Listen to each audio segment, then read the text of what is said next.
If you want to use live photos as a wallpaper in iOS 18, here's a step-by-step guide on how to do it. Swipe down to your home screen or to your lock screen, and then hold your screen, and then click the plus button at the bottom right. Okay, and you're gonna be able right here to see your wallpaper. All right, now what you're gonna do, click live photos from here.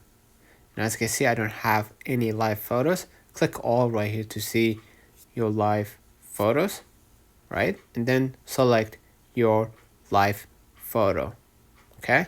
And if you find it, you're gonna be able to see it on your lock screen, okay?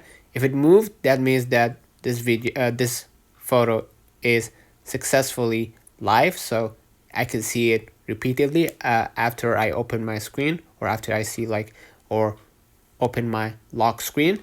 So I'm gonna be able to see it live. So you're gonna click the live photo, and from here you're gonna be able to see all of the photos that supports